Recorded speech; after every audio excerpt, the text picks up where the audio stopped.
కొనసాగుతున్న ఇండీ కూటమి సమావేశం. సోనియా, ఖర్గే, రాహుల్ సహా పలు పార్టీల నేతలు హాజరు. కేంద్రంపై పోరుకు అనుసరించాల్సిన సంయుక్త వ్యూహంపై చర్చ.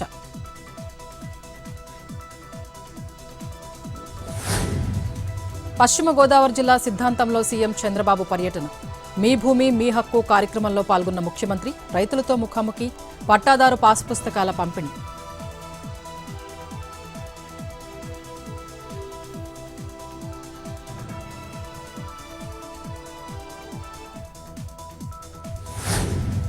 నీలోఫర్ ఆసుపత్రి ఆర్ఐసీయూలో పీజీ వైద్యుడిపై అటెండెంట్ల దాడి. చికిత్స పొందుతున్న చిన్నారిని చూసేందుకు అటెండెంట్లను అనుమతించని డాక్టర్లు, వైద్యుడితో వాగ్వివాదం, దాడి. చర్యలు తీసుకోవాలని డిమాండ్ చేస్తూ వైద్య సిబ్బంది ఆందోళన.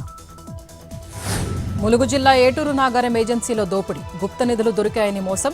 10,000 ఇస్తే ₹1,00,000 బంగారం ఇస్తామని మహిళా ముఠా టోకరా.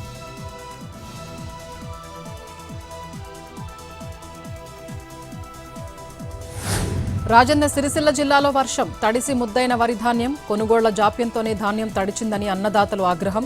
ప్రభుత్వం తడిచిన ధాన్యం కొనుగోలు చేయాలని డిమాండ్.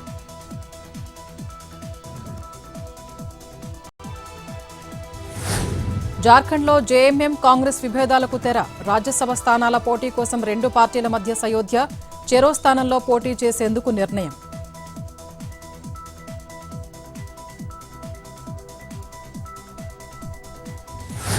ఢిల్లీ ఎయిర్పోర్ట్లో ఈదురుగాలుల బీభత్సం. ఢిల్లీ టెర్మినల్ 2 దగ్గర విమానాల్ని ఢీకొట్టిన స్టెప్ లాడర్.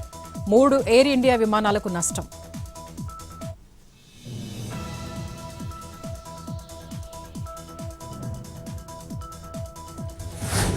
విశాఖ సముద్ర తీరంలో అలజడి. దట్టంగా కమ్మేసిన సాల్ట్ స్ప్రే. ఉవ్వెత్తున ఎగిసిపడుతున్న కెరటాలు.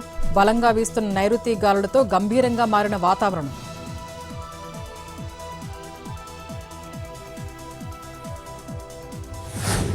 తెలంగాణకు వర్ష సూచన. పలు జిల్లాల్లో తేలికపాటి వర్షాలు కురుస్తాయన్న వాతావరణ శాఖ.